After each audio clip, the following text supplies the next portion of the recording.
जय लहूजी मित्रांनो, मी आहे करण गोफणे, संभाजीनगर येथे राहतो. आज सकाळी मीटिंग नसल्यामुळे आपण आज डायरेक्ट मार्केट स्टार्ट करणार आहे. तर मग आपण निघालो आता दिलेल्या आपल्या सेक्टर म्हणजेच एरियामध्ये. आज सकाळ सकाळी मस्त वातावरण होतं मित्रांनो. हे बघा, बघू शकता तुम्ही कसं आहे. तर आपण सुदगिरणी चौकापासून समोर चाललो होतो दर्गा चौकाकडे. हे आहे मित्रांनो विभागीय क्रीडा संकुल छत्रपती संभाजीनगर. तिथून समोर आल्यावर आपल्याला रस्त्यामध्ये सिग्मा हॉस्पिटल लागतं. मग काय रस्त्यात भेटले काका म्हणे लिफ्ट द्या बाबा तिथपर्यंत. म्हणलं चला बाबा काय हरकत नाही, त्यांना घेऊन निघालो. हे बघा मित्रांनो, वाईन शॉप आणखी उघडलं नाही तर गर्दी पहा उघडायच्या आधी. तिथून समोर आल्यावर त्या काकाला सोडलं ना आपल्याला लगेच कॉन्फरन्स कॉल चालू झालाय. आज मीटिंग नसल्यामुळे कॉलवरतीच सांगितलं आज कोणत्या एरियामध्ये काम करायचं. मग काय लगेचच निघालो सिडको बस स्टँड कडे. पुणे शहर सारखेच आपल्या शहरात पण बिल्डिंग आहे मस्त भारी भारी. आज तर डायरेक्ट 5-6 एरियामध्ये काम करायचंय मला. मग काय आलो सिडको बस स्टँडच्या एरियामध्ये मित्रांनो. ऍप मध्ये बघितलं तर म्हणलं या एरियात तर काही काम नाही. म्हणलं चला आता दुसऱ्या एरियामध्ये. रस्त्यामध्ये फेमस असले काळा गणपती बाप्पाचं भव्य मंदिर दिसले आपल्याला. तिथून दर्शन घेऊन आपण निघालो मिसरवाडीकडे. श्रीकृष्णनगर मधून शॉर्टकट मारत आपण आलो मिसरवाडीमध्ये. ज्या कस्टमरने आपल्याला कंप्लेंट टाकली होती स्पीकर मशीन मध्ये. कस्टमरने बोलवलं होतं पण कस्टमरच नव्हतं जागेवर. मग काय बसलो वाट पाहत कस्टमरची. बाजूला पाहिलं ते एक मामा काय करत होते काय माहिती, त्या टँकर मध्ये डोकून पाहून पाहून. हे पहा कबुतराची शौकीन.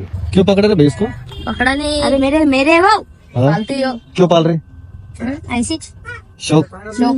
शौक बडी चीज आहे. कस्टमर तर काय आला नाही मित्रांनो. मग आपण निघालो आदोवाडी भाजी मंडीमध्ये. हे बघा मित्रांनो, शिवाजी महाराजांचा किती भारी मस्त स्मारक बांधलेलं आहे. मग काय आलो भाजी मंडीमध्ये. थोडं पुढं आल्यावर बकरी आत्महत्या करण्याचा प्रयत्न करत पण तिला वाचवून मी गेलो पुढं. या कस्टमरचा साऊंड बॉक्सचा प्रॉब्लेम झाला होता तर मग काय आपण त्यांना रिप्लेस करून दिला. ऊन एवढं आहे मित्रांनो की उन्हामुळे कोणी दिसना पण नाही भाजी मंडीमध्ये जास्त. तहान पण लागली होती. मग बाजूला गेलो शॉप मध्ये पाणी घेतलं मस्त अर्धा लिटर पाणी पिऊन घेतलं. तुम्ही पण मित्रांनो उन्हाळ्याचं जास्त पाणी प्या. कस्टमरचा साऊंड बॉक्स रिप्लेस केला आणि पुढे आलो. मग काय मित्रांनो, समोर आल्यावर मसाला ताक आणि थंडीगार लस्सी याचा आनंद घेऊन मस्त निघालो नारेगावच्या दिशेने. आणि हो मित्रांनो, आपल्या बायो मध्ये पण लिंक आहे. आपल्या युट्यूब चॅनलला पण सबस्क्राईब करा बरं का. यावर्षी खूपच ऊन आहे मित्रांनो. जाऊ द्या, हे तर चालूच राहील. मी निघालो होता चंद्राकडे. मित्रांनो, तुम्ही लाडकी बहीण योजना पाहिली असं आता लाडकी बहीण पाणीपुरी पण आली बरं. हे आपले फोन पेचे कस्टमर आहेत आणि यांच्या साऊंड बॉक्सचा प्रॉब्लेम असल्यामुळे आपण त्यांना प्रॉब्लेम सॉल्व्ह करून दिला. प्रॉब्लेम सॉल्व्ह झाला आणि मी निघालो थेट टीव्ही सेंटर कडे. मी आता टीव्ही सेंटर मध्ये आलो मित्रांनो आणि तिथे आले साऊंड बॉक्सचा नेटवर्कचा इश्यू असल्यामुळे त्यांना सॉल्व्ह करून दिला मी आणि तिथून निघालो. नंतर दुसऱ्या कस्टमर कडे आलो आणि त्यांचा साऊंड बॉक्सचा प्रॉब्लेम असल्यामुळे आपण त्यांना रिप्लेस करून दिला. सेम तेच मित्रांनो, बाजूच्या हॉस्पिटलमध्ये पण तोच इश्यू असल्यामुळे आपण त्यांना पण साऊंड बॉक्स रिप्लेस करून दिला. त्यानंतर मित्रांनो माझं काम झालं आणि मी निघालो पिसे देवीकडे. रस्त्याने जात असताना मित्रांनो तुम्ही बघू शकता किती भारी दृश्य आहे. एवढं भारी काय सांगू तुम्हाला, संध्याकाळच्या टायमाला खरंच भारी दिसत होतं. त्यानंतर मित्राच्या सलून मध्ये आलो आणि थोडं फ्रेश झालो. कारण दिवसभर इकडे तिकडे फिरावं लागतं मित्रांनो फील्ड वर्क मध्ये.